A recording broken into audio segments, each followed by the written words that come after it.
Assalomu alaykum, hurmatli Xislat TV kanali obunachilari. Bugun bizda yana bitta yangilik, navbatdagi obyektimizni o'z nihoyasiga yetkazdik va sizlarga bugun buni obzorini qilib bermoqchiman. Navbatdagi obyektimiz ikki korpusli uy qurgan akalarimiz 4 xona, 8 xona va tashqarida kuxnya 9 ta xonani chiroyli qilib MDF patolog qilib berdik. Korpusimizda 4 ta xonadan iborat 3 ta xona, bitta koridor bo'ladi, общий 4 ta hisoblanadi. Bizning hisobimizda va hammasiga bir ajoyib o'ziga yarasha qimmat formalardan qilib berganmiz va bitta sizlarga buni obzor qilib beramiz. Bu xonamiz 180 ga 355 bo'lgan koridorimiz bo'ladi. Obyektimizda hamma joyida odatga ko'ra matoviy MDFlardan foydalanganmiz. Ptich glas matoviy va oq matoviy. Akamiz doim bizni kuzatganlar, bir 3-4 yildan beri kuzataman dedilar va o'zlari hamma xonaga formalarni tanlab, mahsulotni ham qanaqasidan ishlatish kerakligini tanlab qo'yib bo'lganlar. Mana shunaqa ajoyib forma tanlaganlar akamiz bilan maslahatlashgan holda u yoq-bu-yoqlarni o'zgartirib, bir yaxshi narsa chiqarib berishga harakat qildik. Sekretlarni ko'rib turibsizlar, juda ham chiroyli chiqqan, o'ziga yarasha bagati ko'rsatgan. Albatta bu devorlarga e'tibor qilmaysizlar. Devorlar hali MDF ichiga qo'yilib, aboylar qo'yilgandan keyin bir so'z bilan aytganda qasr bo'ladi, xudo xolasa. Sizlar hozircha patologda ko'rib chiqasizlar. Koridorimizni ko'rsatdik. Sekretga, podsvetka bo'lgan gala qo'yilgan. Keyingi xonamiz, bu xonamiz 350 ga 385 razmerdagi xonamiz bo'lgan. Bunga orustiklar ishlatilmagan, lekin o'ziga yarasha yorug'ligi yetarli bo'lgan gala ishlatganmiz. 10 tadan oshiq. Forma ham oddiy forma emas, ko'rishingiz mumkin. Faqat akamiz ko'proq ptich glas, ya'ni mana qorasini ko'proq ishlatishni so'raganlar, chunki shu rang yoqar ekan akamizga.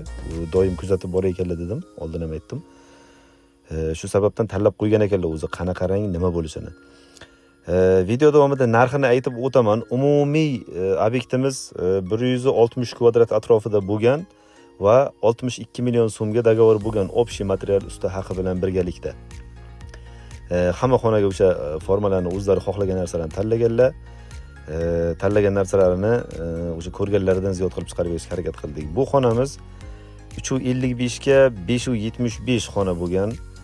Buni o'rtasiga orustiklo, yonboshlariga sekretka va chet qismlariga gala joylashtirib berganmiz. Bu formamiz ham 3 qavatdan iborat bo'lgan. O'ziga yarasha mehnati, o'ziga yarasha rasxodlari bor, lekin juda ham ajoyib narsa chiqqan. Kimdir aytishi mumkin, qora ko'payibdi deb. Siz o'zingizning didingizga moslab, qorani o'rniga oq ishlatsangiz ham juda ham ajoyib chiqishi mumkin. Kim qanaqa rangda xohlasa, shunaqa rangda qilib berilaveradi. Bu mijozlarning xohishiga bog'liq. Bu uy egalari shunaqa rang xohlaganlar. Mana yaqindan ko'rsanglar, bu qop-qora emas, bu gilos.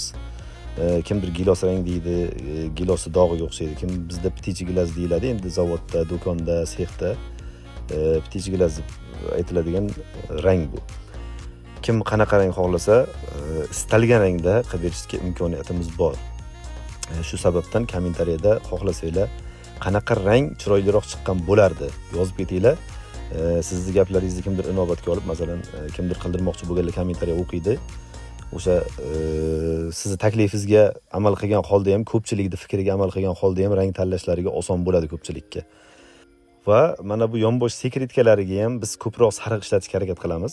Boshqa ranglardan ko'ra sariq bagatiroq ko'rsatadi, chiroyliroq, savlatliroq ko'rsatadi. Shuning uchun ko'pincha sariq ishlatishga harakat qilamiz. Yana ham bu xazayinni xohishidan kelib chiqqan holda, kimdir oq xohlaydi, kimdir ko'k, qizil, hammada xohish har xil bo'ladi. Bu yerda ko'proq sariq ishlatishga harakat qilganmiz. Mana bu yerda ham sariq ishlatib o'tganmiz. Navbatdagi xonamiz bu mehmonxonaga mo'ljallaganlar. Bu ham kattagina xona tushgan, o'ziga yarasha. Eni 350, uzunligi 775 bo'lgan bu xonamiz. Balandligi hamma xonalarimiz 320 qoldirilgan. O'sha bola o'rtusingacha, undan keyin patolog minus 3, 310, 305, 3 plus xullas qolgan. Ko'pchilik so'raydi bizdan, patolog qilsak, shunaqa patologlar qilsak, uyni balandligini necha qilib qursak bo'ladi deb so'raydi. Biz 2,5 metr joyga ham qilganmiz bunaqa patolog, 3 metrga ham, 4 metr, 5 metr xullas bo'laveradi. Endi 3,5 metr bo'lsa, juda ko'ngildagidek bo'ladi. Xonani balandligi 3,5 metr bo'lsa, lekin undan pastiga ham chiroyli chiqadi. O'ziga yarasha forma qilsa bo'ladi. Baland joyda o'ziga yarasha formasi bor. Isitish masalalarini hisobga olgan holda uylarda shu 3,5 dan past, 3 dan baland o'rtalig'ida qilgan ma'qul. Bu xonamizga ko'proq oq ishlatganmiz, yonboshlarini ham oq qilganmiz, karnizlarni gulli qilib, o'rtani formalarini gullariga mo'ljallaganmiz. Ko'rishingiz mumkin, buni polni hamma tomoni yongan, hammasiga oq tanlaganlar, nimasiga podsvitkalari polni oq bo'lgan hammasi, oris siklon tagi. Qimmat variantlarimizdan biri bu ham. Bizda narxlar 160 mingdan 560 minggacha bor. 160 mingdan 560 minggacha. Oris siklon podsvitkaliklar o'zi 500 mingdan tepasida chiqadi. 450 ming, 500 mingdan balandligiga chiqadi. Undan pastiga formasi zo'r, lekin oris siklosi yo'qlari tushishi mumkin. Bu xonani ham ko'rdinglar. Bu korpusda o'zi 4 ta xonamiz bor. 4 talasini ham sizlarga ko'rsatdim. Va keyingi korpusimizni ko'rsataman sizlarga.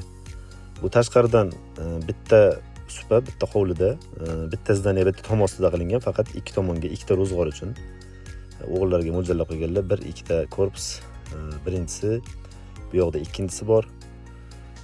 Va mana bu yoq tomonda bizda kuxniyamiz bor. Buni kuxniyani ham bir ajoyib forma qilib berganmiz. Buni ham ko'rasizlar. Kuxniyaga mos qilib, ko'pchilik so'raydi biz oshxonaga nima variant qilsak bo'ladi deb. Mana shu variant juda ham qulay tushadi. Bu yerda ham xuddi shunaqa 4 ta xona joylashgan. Xuddi narigi korpusda kopiyasi bir xil tushgan. Montaj bo'lmagan hali, shu uchun kabellar yo'llarda osilib turibdi, e'tibor qilmaysizlar. Biz ichki montajini qilganmiz, tashqi asosiy montajini endi bizdan keyingi etapda qilinadi. Bu xonamiz xuddi o'sha 575 ga 355 bo'lgan xonamiz. Narigi tomondagi bilan bir xil xona. Bunga ham chetlari mana qora bo'lgan. Xuddi shuni kim xohlasa, chetdagi qora qismlarini, qora liniyalarni oppoq qilsa, u ham juda ham ajoyib narsa chiqadi. Bu yerda sekretkalarni ko'k ishlatganmiz. Uy egalarining xohishlariga e'tibor qilgan holda ko'k sekretga qo'yib berganmiz. Menimcha yomon chiqmagan bu ham. Videoda balkim sal tiyomliroq ko'rinishi mumkin, lekin oldindan qaraganda juda ham bir priятный ko'ringan bu ham, juda ham ajoyib chiqqan. O'rta oris siklon bo'lgan kolsamiz, kolsani ichki va tashqi tomonlariga sekretga ishlatilgan, ko'rinib turibdi, ko'k nur tarqab turibdi va oris siklon ichiga oppoqdan ishlatib berganmiz. Hamma xonamiz bir xil MDFdan ishlatilgan, oq matoviy, tichiglas matoviy qilib. Albatta kommentariyada video davomida fikrlaringizni qoldiringlar. Kimga qaysi xona yoqyapti? Birinchi korpusdagi qaysi xona yu ikkinchi korpusdagi qaysi xona sizlarga ma'qul tushdi? Va nimani o'zgartirsak yana ham yaxshiroq bo'ladi?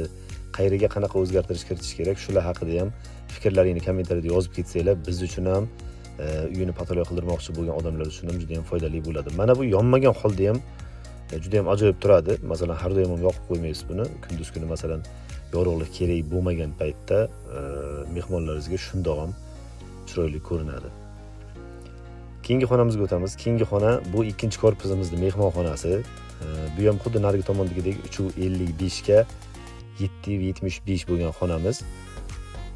Bu xonaga ham zo'r bo'lsin, ko'zga ko'rinarli, chiroyli bo'lsin deganlar uchun mana bunaqa yulduzchali formalarimizni qilib berdik. Ikkita yulduzchali forma tushgan, yonboshlari oris siklon, 3 qavat, oyoqchalari bilan qilib qilingan.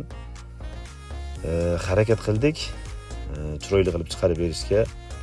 Albatta qanaqa chiqqani bu sizlarning fikrlaringizga bog'liq, albatta yozib ketinglar. Kommentariyalaring biz uchun juda ham muhim. Chunki hammani fikrini inobatga olgan holda natija chiqarilsa, hammaga yoqadigan natija chiqadi. Yana o'sha gap, kimga qaysi yoqsa albatta yozib ketinglar. Bu yerda ham mana biz oris sikloni listligini ishlatamiz, listovoyini, qalini. Kimdadir rulon ishlatiladi, kimdadir rulonning ham yubqasi ishlatiladi. Bizda oris siklonlarimizga kafolat bor, sarg'iyish, o'zgarib qolish, o'rnida sinib ketish degan narsalar bo'lmaydi. Xudo xolasa uzoq yillar bu xizmat qiladigan mahsulotlarni ishlatamiz. Biz internetdan doim zakaz bo'lgani uchun doim eng yaxshisini ishlatishga harakat qilamiz. Eng yaxshi, eng zo'rlari, MDFmi, oris siklonmi, rekami. Agar kimdir bizni xizmatdan foydalangan bo'lib, shu videoni ko'rib turgan bo'lsa, albatta fikringizni yozing. Sizni uyda ishlatilgan mahsulotlardan rozimisiz? Albatta kommentariyada yozib keting yoki norozi joyingiz bo'lsa ham yozib keting. Biz hammasini inobatga olamiz va to'g'rilashga harakat qilamiz buni hammasini. Buni ham yonmagan holati sal tiyomliroq ko'rinadi. boya aytganimdek hammasini o'sha qora joylarni oqqa alishtirsa bo'ladi, xohishga qarab. Keyingi xonamiz 355 ga 385 bo'lgan bu xonamiz. Bu bitta-yu bitta biz orustiklo, biz podsvetka, yo'q, ikkinchisi ekan. Xuddi buni kopiyasi ham xuddi shunaqa bo'lgan. Orustiklo podsvetka qo'yilmagan, lekin forma undan ziyod bo'lgan. Ko'rib turibsizlar, deyarli bo'sh joy yo'q, 3 qavatli patolog, yonida двойной korp. Galagilar yetarlicha kichkina bo'lishiga qaramay 8 ta galagin qo'yib berganmiz. Yorug'ligi yetarlicha bo'ladi. Bularga albatta o'ziga moslangan holda lustra, qandillar qo'yiladi. Hali bular aboy yo bo'lmasa bir devorlarga qanaqadir bir rangmi ishlov berilgan holda bu syomka qilinsa juda ham ajoyib bo'ladi. Xudo xolasa, nasib qilgan bo'lsa, balkim remontlardan keyin ham bir syomka qilib berishimiz mumkin sizlarga. Rasxotlari aytib o'tdim, 160 kvadrat joyimiz, 160 kvadrat joyda mana shu ikkita korpus va narigi tomonda kuxnyamiz bilan qo'shilgan holda 62 million so'mga chiqqan. 62 million so'mga umumiy dogovor bo'lgan. Bu yerdagi koridorimiz o'zimga eng yoqqan joyi bo'lgan. Nejniy, skromniy deydi-yu. Shunaqa o'zimga yoqqan joyi mana shu bo'ldi. Yoqqani ham qanaqa? Mana bu sariq sekiritgan ko'ryapsizlar, juda ham bir bagati, boy ощущениeni beradi. Ko'rganda bir ko'zingizga tashlanadigan narsa chiqadi bular. Maslahat beramiz. Mana shunaqa sariq, to'q sariq, novotrang sekiritkalar hozirgi kunda talabi bo'lyapti. Hamma zamonni o'zining rangi bor. Qachondir kimdir qizilga qiziqqan, qachondir ko'k trendga chiqqan. Bir 3-4 yil oldin oppoq, hamma oq xohlab qolgandi. Hozir imенно mana shunaqa sekiritka masalasida xoh haytik bo'lsin, xoh klassika bo'lsin, yo bir milliycha bo'lsin, hammasida mana shunaqa sariq rangdan foydalanishyapti. Ko'pchilik ham zamonga to'g'ri kelyapti, ham odamlarga shunaqa yoqyapti. Menimcha yomon chiqmagan, eng chiroyli formalardan bittasi chiqdi. Bu yerda ham 1 2 3 4 ta joyimiz, patologimiz mana shunaqa shaklda tugatilgan. Keyingi oxirgi xonamiz bu bizni kuxnyamiz. Bu narigi ikkita korpusdan alohida darvozani bu tomonda qurilgan, bu alohida yonida qo'shimcha qurilishlari bor, o'sha dush bo'lsin, oshxona bo'lsin, kuxnyaga yaqinroq qilingan. Hamma narsa e'tiborga olingan holda bu xonamizning uzunligi 580 ga, eniga 355, 360 atrofida edi. Aniq eslolmadim hozir shu xonaning razmerini. Prямой patolog bo'lsin dedilar. Lekin chiroyliroq bo'lsin dedilar. Prямой qilsak chiroyli bo'lmaydi, shuning uchun bitta korp ayirdik, galagilla qo'ydik. Mana yaqinlashtirib ko'rsatganman, oq matveni ko'pchilik qanaqa bo'ladi deb so'raydi. Mana videoni yaqinlashgan joyini ko'rsanglar, oppoq, ustiga yog'och risonkasi bor. MDF bo'ladi. Mana stillariga oq plankalar qo'yib berganmiz, chetiga sap-sariq qilib sekretga ishlatdik. Galagin yetarli darajada, o'rtaga bitta katta qilib lustra qo'ysalar, bundan chiroyli forma bo'lmasa kerak. Shunday qilib biz tugatdik, xudo xolasa, obyektimizni. Fikrlaringni albatta kommentariyada yozinglar. Biz mana yig'ishtirib instrumentlarni ketishga tayyor turibmiz va keyingi ishlarimizni ham sizlarga obzor qilib berishga harakat qilamiz, xudo xolasa. Albatta fikrlaringni kommentariyada kutib qolamiz.